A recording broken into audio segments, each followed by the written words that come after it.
लेकिन अगर आपके सवाल में ऐसा कोई वेरिएबल नहीं है जिसमें कोफिशिएंट 1 हो, तब सवाल एलिमिनेशन से करना बेहतरीन होता है। लेकिन एट द सेम टाइम हम हमेशा ये कहते हैं कि जो बच्चे थोड़ा सा भी एक्स्ट्राऑर्डिनरी परफॉर्म करते हैं, यानी कंसिस्टेंटली 85 से अबव परफॉर्म कर रहे होते हैं, उनको इस सवाल को सब्स्टिट्यूशन से भी करके देखना चाहिए है। अच्छा, अब जो बच्चे नहीं परफॉर्म कर रहे होते अच्छा, उनको क्या चाहिए? उनको पहले चाहिए कि जिस सवाल को जैसे करने की जरूरत है वैसे करने में परफेक्ट हो जाए वो। जब उनको लगे कि यार उतना करना तो हमको आ गया है, तब वो उस सवाल को मुश्किल तरीके से भी करें, अगर वो किसी इस सब्जेक्ट में, मैथ्स के सब्जेक्ट में प्रोग्रेस करना चाहते हैं। जैसे कुछ हमारे यहाँ पापा की परियां होती है ना, उनका ये होता है कि मैंने तो मैथ्स पढ़ना ही नहीं है जिंदगी में। ठीक है, तो ऐसे लोगों के लिए हम कुछ नहीं कर सकते। जिन्होंने पहले ही जहन बनाया हुआ होता है कि नहीं, मुझको तो जो है वो कुछ नहीं करना, पापा सब कर लेंगे मेरे लिए। तो ऐसे वाली सिचुएशंस में तो मैं भी ये कहता हूँ कि बेटा ठीक है, आप जिंदगी ऐसे ही गुजार लो। सही। ऐसे सर लोगों के लिए मेहनत नहीं की जा सकती। हाँ। सर, मैं बोल रहा था कि वो, अगर ये जरूरी है कि वेरिएबल के अंदर वो नहीं होना चाहिए कोएफिशिएंट सब्स्टिट्यूशन के लिए, तो क्या? नहीं, जरूरी नहीं है, उससे सिर्फ चीज आसानी से स्मूथली हो जाएगी। तो क्वेश्चन के अंदर मेंशन नहीं होता? नहीं, क्वेश्चन के आंसर मेंशन नहीं आएगा। तो वो इसे स्कूल स्कूल में होता है सिर्फ, जो स्कूल में वो 7th या 8th में जब पढ़ाती है ना हम लोग, हमारे टीचर्स, तो उनके पेपर्स में आता है सवाल के साथ लिखा हुआ कि इसको सब्स्टिट्यूशन से करें और इसको एलिमिनेशन से करें। सीआईज में कभी भी लिखा हुआ नहीं आता। वो तो सिर्फ ये कहेगा सॉल्व करो। अब तुमको तय करना होता है कि एलिमिनेशन से या सब्स्टिट्यूशन से। अगर तो कोएफिशिएंट होगा तो आपको फ्रैक्शन के लिए जाना पड़ेगा, इतना फर्क हाँ। होगा बस। हाँ, अगर कोफिशिएंट होगा तो सब्स्टिट्यूशन में मुश्किल हो जाएगी ना, फिर आपके पास फ्रैक्शनल बन जाएगी इक्वेशन। तो अब अगर वैसे करने का मूड है तो इसका मतलब है वो पहले करके देखा हुआ और अच्छी तरीके से आपने। जी जी। सही। अच्छा, वो भी कब करते हैं? वो भी तब करते हैं जब आप पहले आसान तरीके पे अच्छी तरह कमांड हासिल कर लेते हैं। यानी जब वो आसान वाला मेथड आपको आ जाए और आपको वो चैलेंजिंग ना लगे, फिर आप उसी सवाल को चैलेंजिंग बनाते हैं ना अपने लिए कि यार ग्रोथ भी तो हो मेरी।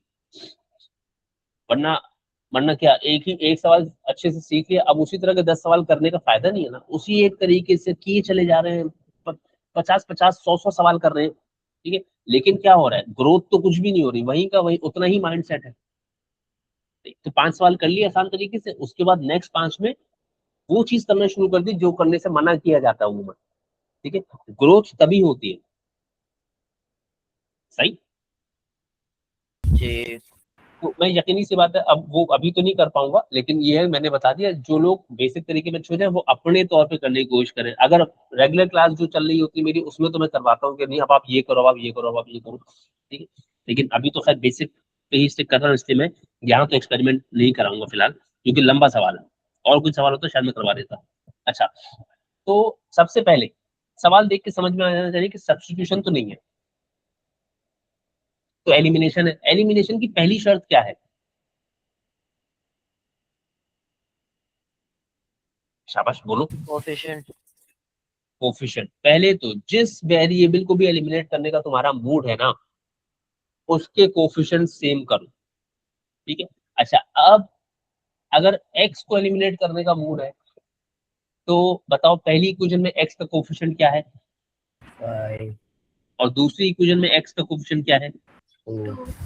ये जितने लोगों को नहीं पता कोफिशिएंट, वो सुन लीजिए, बोलेंगे थोड़ी हमारे यहाँ लोग। जैसे ये लिखा है ना, तो एक्स से पहले जो नंबर लिखा होता है, that number is called coefficient.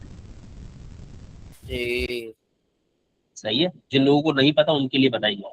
अच्छा, अब अगर x को एलिमिनेट करना है तो या तो 5 को 2 बना लो, या 2 को 5 बना लो, या इन दोनों को कुछ और ही बनाओ। अब बताओ, क्या 5 को 2 या 2 को 5 बना सकते हो? जी। 5 को 2 और 2 को 5 बना सकते हो? नहीं, मतलब मल्टीप्लाई ना।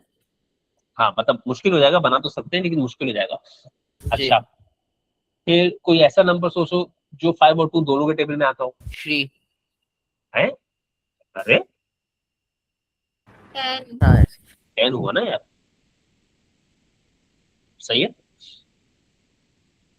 अच्छा, तो इसका मतलब है पहली इक्वेशन को किससे मल्टीप्लाई करना पड़ेगा? तो 5 की जगह 10 आ जाएगा।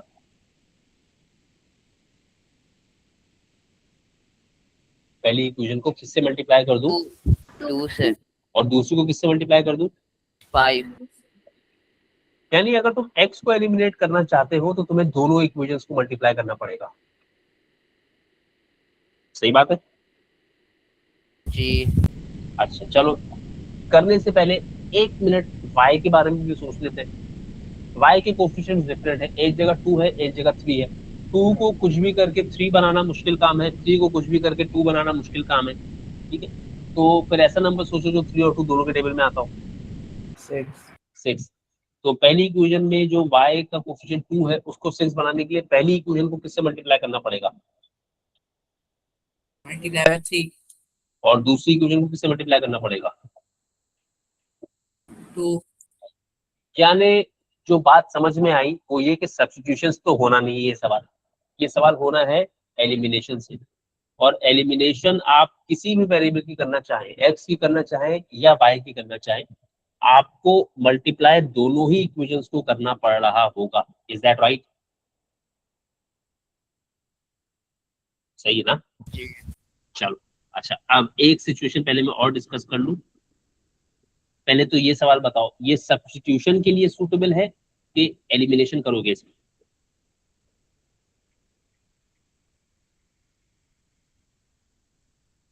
अगला सवाल लाया मैं स्क्रीन पे, इसमें मुझे सब्स्टिट्यूशन कर देनी चाहिए कि एलिमिनेशन ही करूं?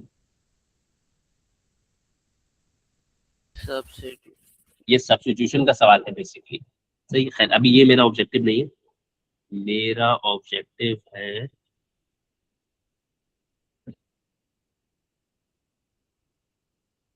मिलेगा थोड़ी, अब जो मेरा ऑब्जेक्टिव है ना अब नहीं मिलेगा।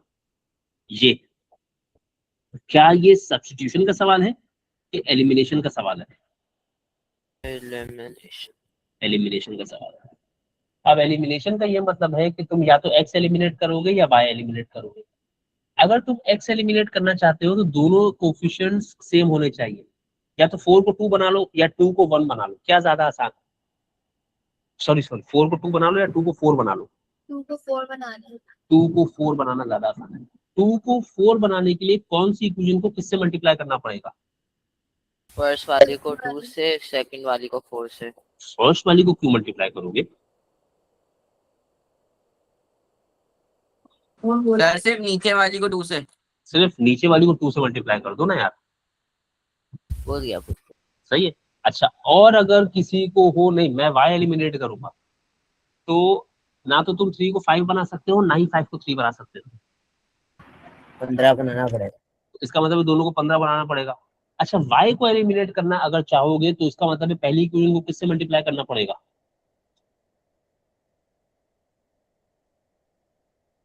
क्या चीज? अगर मैं 5। y को एलिमिनेट करना चाह रहा हूँ तो पहली इक्वेशन को 5 से मल्टीप्लाई करना पड़ेगा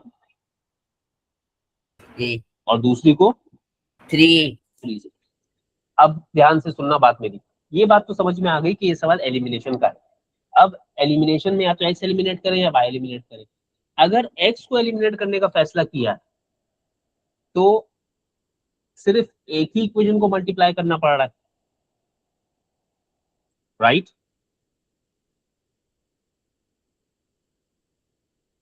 सही है ना? अगर आप एक्स को एलिमिनेट करना चाह रहे हैं तो सिर्फ इक्वेशन 2 को 2 से मल्टीप्लाई करने पे काम हो जाएगा। आ रही मेरी आवाज?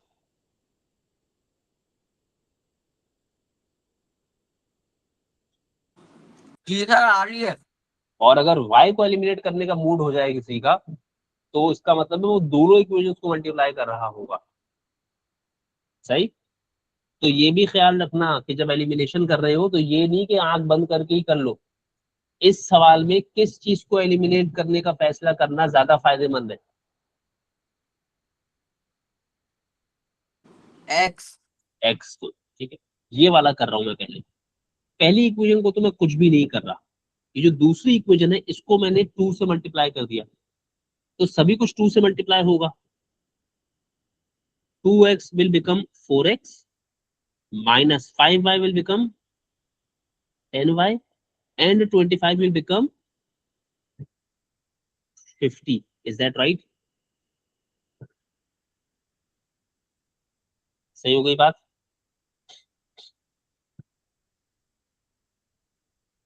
सही है बात, इतनी ही सही बात है जी। अब कम से कम मेरा पहला काम तो हो गया कि मेरा कोफिशिएंट सेव हो गया।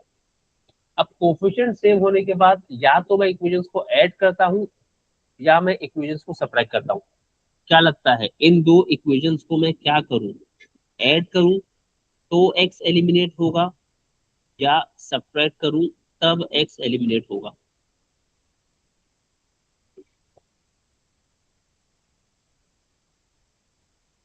बताओ। इन दोनों को ऐसे ही ऐड कर दूं तो एक्स एलिमिनेट हो जाएगा?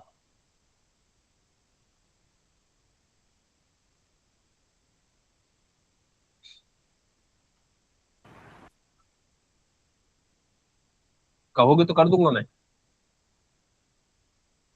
नहीं होगा। इन दोनों को अगर ऐड कर दिया तब एक्स एलिमिनेट नहीं होगा, तो क्या करना चाहिए इन दोनों को? सब्ट्रैक्ट। जी। सब्ट्रैक्ट करेंगे तो ये नीचे वाला 4x जो भी प्लस का है ये क्या बन जाएगा? एक्स। माइनस। हाँ, वही वही। और माइनस का 10y क्या हो जाएगा? Plus 10y। मस्त है। और प्लस का 50 हो जाएगा माइनस। जब आप सब्ट्रैक्ट करते हैं तो साइंस चेंज हो जाती है। जी जी। 4x से 4x कैंसिल, 3y, और अब ये 10y कैसा है, is it still minus plus का प्लस का? तो 3y प्लस 10y कितना? 13y। 13y। 11 माइनस 50 कितना? 61। और लाहौल वाला 11 माइनस 50 39 सर को छोड़े। कैसा? 49। माइनस का। Minus minus. अबे अब आपको y की वैल्यू निकालनी है तो -39/13। y की वैल्यू क्या आ गई? -3।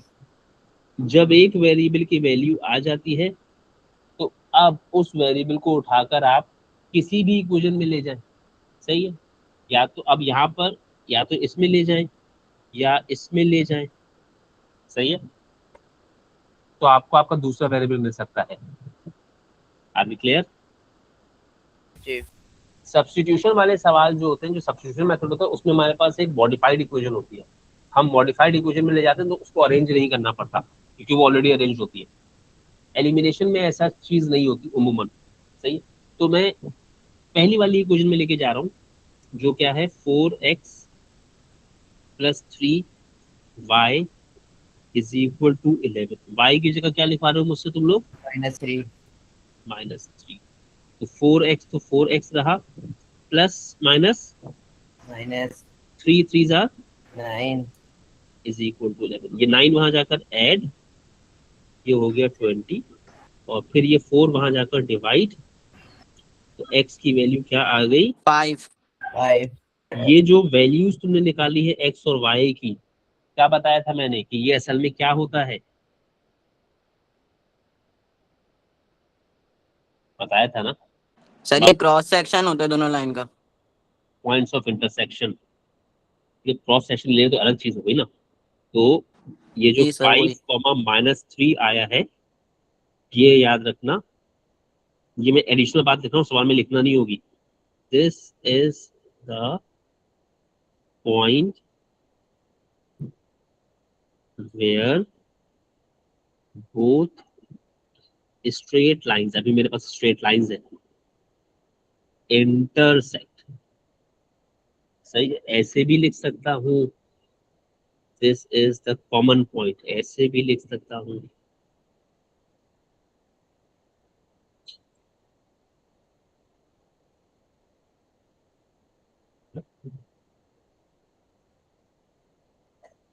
जो ये टॉपिक पढ़ाने की सबसे बड़ी वजह है ना, एक तो ये मुझे खैर मेरा मसला ये, मुझे कभी भी खुद तसल्ली नहीं होती जब तक मैंने कोई टॉपिक अपने सामने खुद नहीं पढ़ाया हो।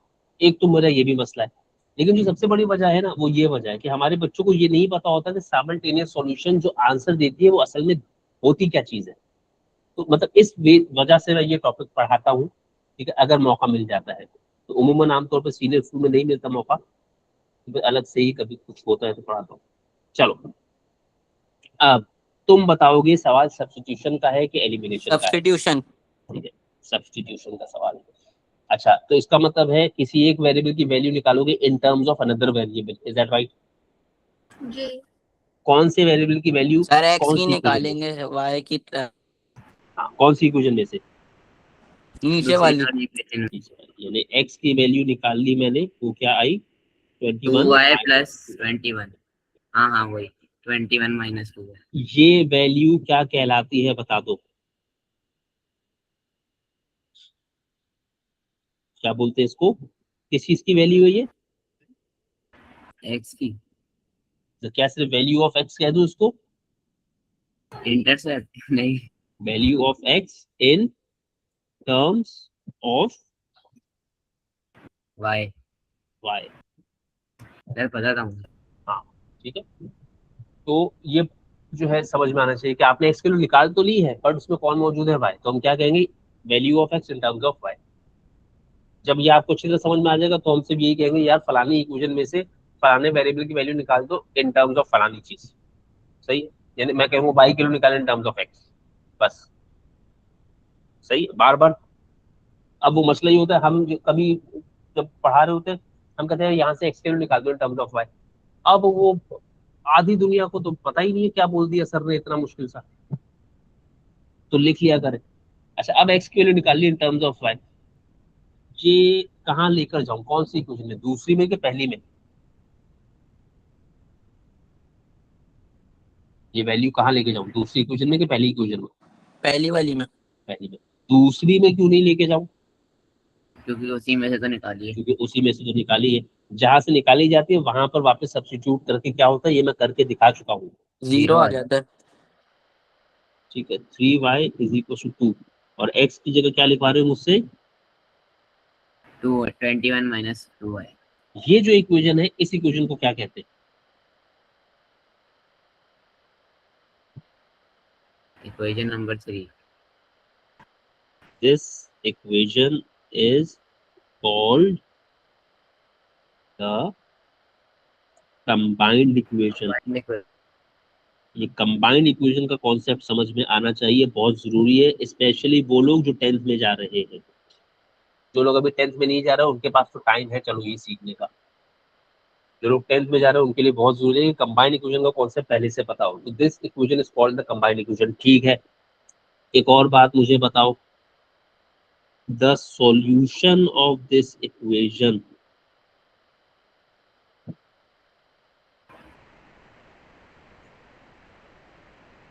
विल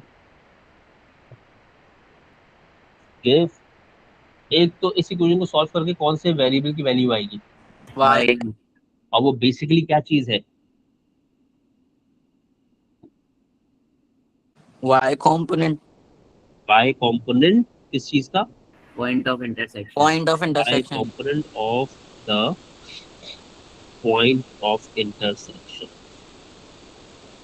तो एक कंबाइंड इक्वेशन का कॉन्सेप्ट क्लियर होना चाहिए, और फिर उस कंबाइंड इक्वेशन को देख के ये समझ में आना चाहिए कि इस कंबाइंड इक्वेशन को सॉल्व कर दूंगा तो ये x की वैल्यू देगी कि y की वैल्यू देगी, और असल में जो जो भी वैल्यू देगी असल में पॉइंट ऑफ इंटरसेक्शन का वो कंपोनेंट है। समझ आई? जब यहाँ पहुंच गए तो सॉल्यूशन मुश्किल नहीं है। इस इक्वेशन में वेरिएबल कितने? 2। मार खा लो तुम मुझसे, अरे मतलब वैसे आपने 2 दफा लिखा हुआ है, वेरिएबल एक ही है। जी। तो y की वैल्यू क्या आ गई? 6। क्या मेरा पॉइंट ऑफ इंटरसेक्शन पूरा आ गया या मेरा सॉल्यूशन कंप्लीट हो गया? नहीं। अब ये सब्स्टिट्यूशन मेथड है। एलिमिनेशन मेथड में जब मेरे पास वेरिएबल की वैल्यू आई थी तो उस वेरिएबल को मैं कहीं भी लेके जा सकता था, पहली में या दूसरी में या तीसरी जो मैंने बनाई थी उसमें भी।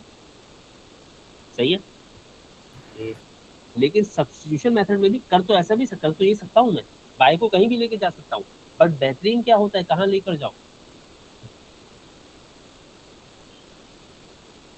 अपनी मॉडिफाइड इक्वेशन में लेकर आओ। सही है।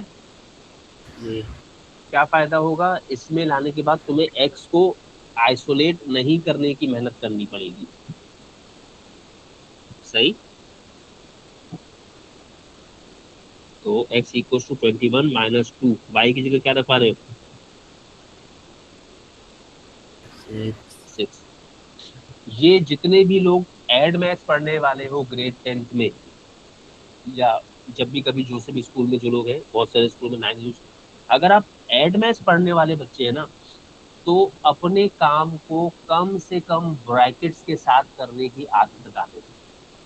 ठीक है, ब्रैकेट्स का यूज सीख जरूर ले, लेकिन अगर आपको एडिशनल मैथ्स पढ़ना है तो कोशिश करें कि ब्रैकेट को तभी इस्तेमाल करें जब अशद जरूरत है। ठीक है, तो मैंने यहाँ ब्रैकेट नहीं लगाया। अब वो क्यों बता दिया मैंने, क्यों कहा मैंने, वो इंशाल्लाह जब आप पढ़ेंगे एड मैथ्स, जो लोग पढ़ेंगे वो समझ जाएंगे। जो लोग पढ़ेंगे नहीं उनको समझ के करना क्या है। समझ आए बात?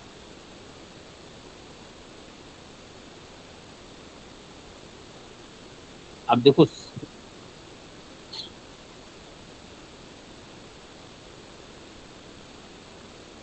ये सवाल अब पूरा कराऊंगा नहीं। इस सवाल को मैं एलिमिनेशन से करूं, सब्स्टिट्यूशन से करूं, क्या करूं? सब्स्टिट्यूशन। सब्स्टिट्यूशन। ठीक है, तो अगर सब्स्टिट्यूशन से करूं तो दूसरी इक्वेशन में से कौन से वेरिएबल की वैल्यू निकालूं फिर? पहली में से मैंने पूछा ही नहीं, तो मेरे इल्म में इजाफा करने की जरूरत ही नहीं है, पहली की बात ही नहीं कर रहा मैं। दूसरे में निकालने की जरूरत नहीं है क्योंकि पहले से ही निकला हुआ है। या तो दूसरी में से जो निकला हुआ है उसको यूज कर ले, सही है। या पहला काम, किसी भी इक्वेशन में कभी भी फ्रैक्शंस है, देखो दोबारा बता रहा हूँ, ये मैं हर चीज का इजीएस्ट वे बता रहा हूँ। ठीक है, और इजीएस्ट वे मुझे भी नहीं पसंद है हमेशा पढ़ाना। ठीक है, लेकिन ग्रुप की सूरत में जब मैं पढ़ा रहा होता हूँ तो मैं इजीएस्ट वे से पढ़ाता हूँ। इंडिविजुअल्स को अगर मैं कभी पढ़ाता हूँ या ग्रुप को भी मैं रेगुलरली पढ़ा रहा होता हूँ, तो फिर मैं उसमें से निकाल लेता हूँ बच्चे के, नहीं तुम 4 बच्चे इसको वैसे करके लाओ। ठीक है, तो अभी मैं इजीएस्ट वे बता रहा हूँ। ठीक है, easiest way is not always the best possible way. Learning point of view से सबसे अच्छा नहीं होता इजीएस्ट वे। हमारा तो खैर एटीट्यूड यही है ना, जो चीज सबसे आसान है वो सबसे बेहतरीन है। ठीक है, हम लोग का इस तरीके से चलता है। कभी भी, अब सुन लो, खैर इजीएस्ट पे सुन लो, कभी भी तुम्हारे पास इक्वेशन में फ्रैक्शंस है ना, पहले फ्रैक्शन से जान छुड़ाओ। y is equal to 1/3x, का मतलब x/3 प्लस 9, ये बात सही है। 1/3 टाइम्स x का मतलब x/3 है, इज दैट राइट? जी चलो, y is equal to x plus 27/3, is that also right? जी फिर 3y is equal to x plus 27, ये भी सही। जी यानी दूसरी इक्वेशन में से भी अगर वैल्यू निकालनी है तो किसकी निकालना बेहतरीन है?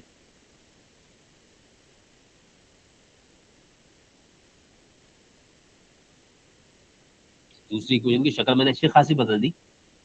अब तुम बताओ, दूसरी इक्वेशन में से y की वैल्यू निकालना सबसे अच्छा है, आसान तरीन है, या किसी और चीज की वैल्यू निकालना चाहिए थी दूसरी इक्वेशन में से? अरे क्या हो गया, दूसरी इक्वेशन की शक्ल ऐसी कर दी ना मैंने, ये बात तो सही है।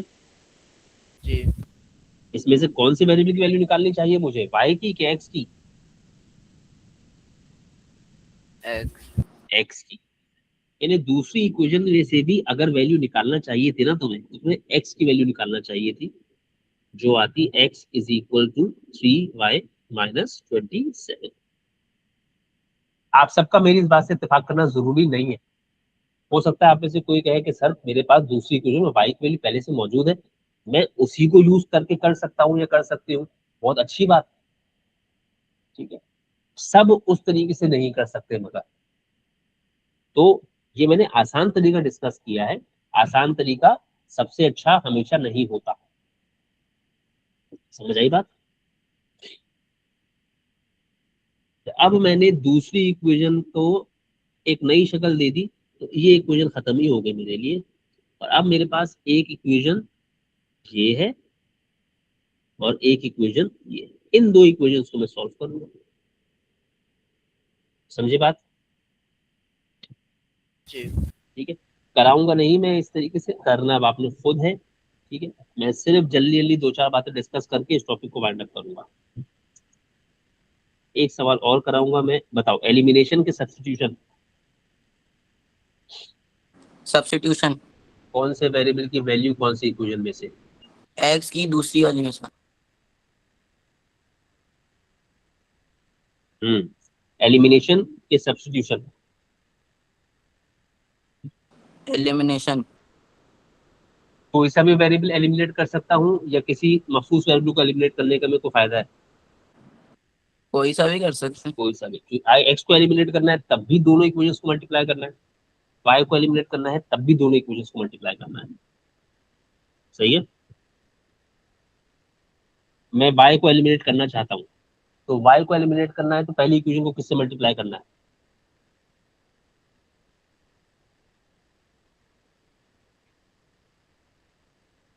मैं वाई एलिमिनेट करना चाहता हूँ, तो वाई को एलिमिनेट करना है तो पहली इक्वेशन को किससे मल्टीप्लाई करना है?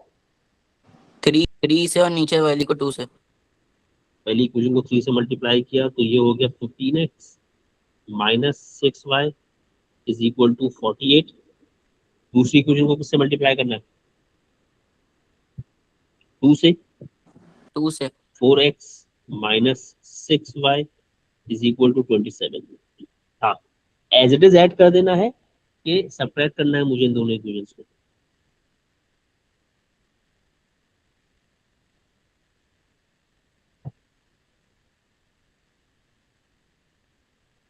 बताओ, ऐसे ही ऐड कर दूं या साइंस चेंज करके ऐड करूं?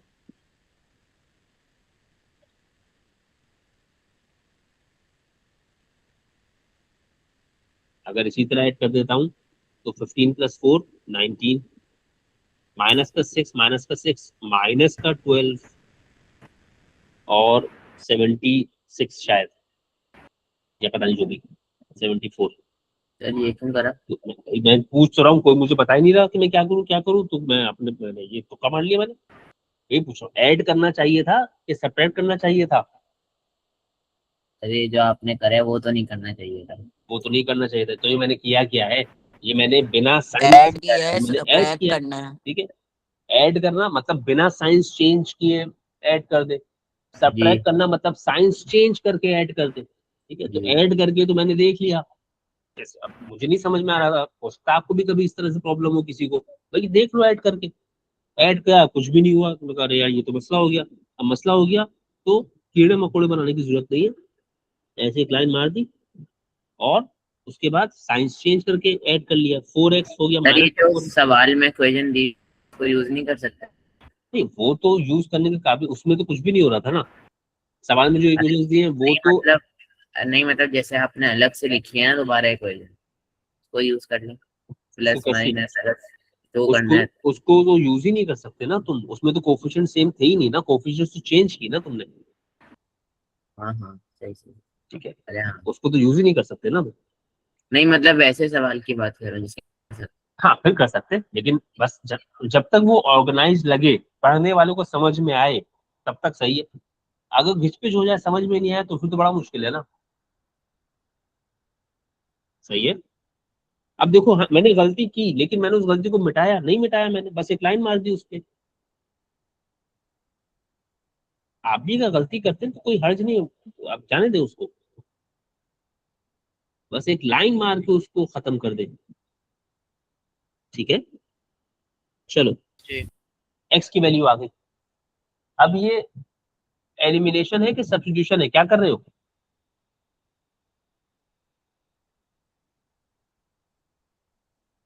हैं बोलो।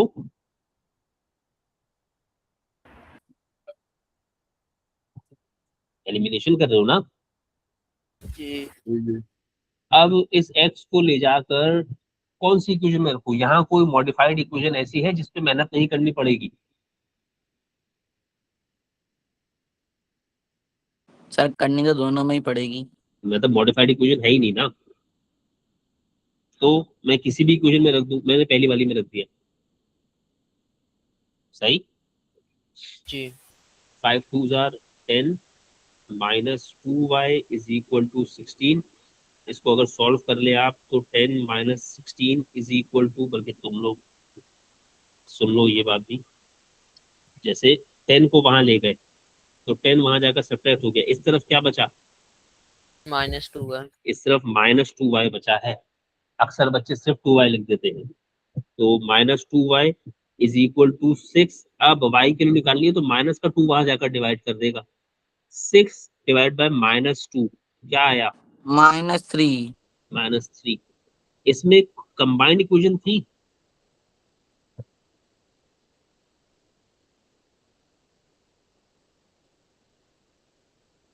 नहीं थी सर। इसमें ये जो इक्वेशन आई है ना, ये कॉम्बिनेशन से ही आई है, सही है, ये ही कहलाएगी कंबाइंड इक्वेशन। और इसको सॉल्व करने पे क्या आएगा मेरे पास,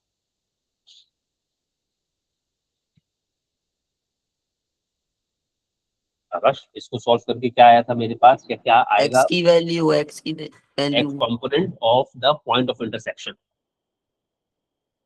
सही है, और इसके जरिए से फिर y की वैल्यू निकालूंगा, राइट। अब देखो मेरे पास इतना ही टाइम था जो मैं तुम्हें साइमल्टेनियस सॉल्यूशन की थ्योरी, वो मैंने शुरू जब किया था ग्रेड से किया था, ठीक है, और साइमल्टेनियस सॉल्यूशन के पीछे जो कॉन्सेप्ट है वो, ठीक है, ये मैंने प्योरली सिर्फ इसलिए पढ़ाया है कि ग्रेड 10th में जाने वाले बच्चों को जरा समझ में आ जाए, सही। लेकिन जिन लोगों ने अभी पढ़ लिया वो भी कोशिश करें इसमें जो जो चीजें मैंने सिखाई है वो उसके साथ थोड़े से कुछ सवालों की प्रैक्टिस कर लें। इसी डॉक्यूमेंट को खोलें, इसमें जो साइमल्टेनियस सॉल्यूशन के सवाल हैं 5-5 सवाल आप कर लें एलिमिनेशन से, 5 सवाल सब्स्टिट्यूशन से, ताकि ये कॉन्सेप्ट आपका क्लियर हो जाए। सॉल्यूशन बच्चे सीख लेते हैं हमारे, सॉल्यूशन का मसला नहीं है, साइमल्टेनियस सॉल्यूशन हमारे बच्चे सीख लेते हैं किसी भी तरीके से, मगर उसके पीछे जो लॉजिक है वो नहीं सीखते। तो इसीलिए मैंने ये टॉपिक पढ़ा है, क्योंकि टॉपिक मुझे पढ़ाने का मौका नहीं मिलता, क्योंकि सीनियर स्कूल में ये जो है ना वो जब तक आता है तो बहुत देर हो जाती है, तो उस वक्त तक फिर हम ये पढ़ा नहीं सकते, सही, इसलिए मैंने यहाँ पढ़ा दिया और इसकी लॉजिक के साथ पढ़ा दिया। कल फिर इंशाल्लाह अब मैं मॉड्यूल 2 का नेक्स्ट टॉपिक पे जाऊंगा, मुझे याद नहीं है कौन सा है, तो मैं देख लेता हूँ अगर खुला हुआ है, 1 मिनट दे दीजिए बस मुझको। और हाँ, साइमल्टेनियस सॉल्यूशन के बाद क्वाड्रेटिक इक्वेशन, फैक्टराइजेशन मैं आपको सिखा चुका, क्वाड्रेटिक इक्वेशन सही है। चलिए देखते हैं फिर उसके बाद क्वाड्रेटिक इक्वेशन, कल आसान सा है क्वाड्रेटिक इक्वेशन भी, कि फैक्टराइजेशन मैंने आपको पढ़ा दिया, फिर आगे चलेंगे। चलिए बस इसी में निकालेंगे क्वाड्रेटिक इक्वेशन के सवाल भी, तो यही वाला डॉक्यूमेंट कंटिन्यू करेंगे अभी। चलिए कोई सवाल है तो पूछ सकते हैं, अदरवाइज अल्लाह हाफिज़।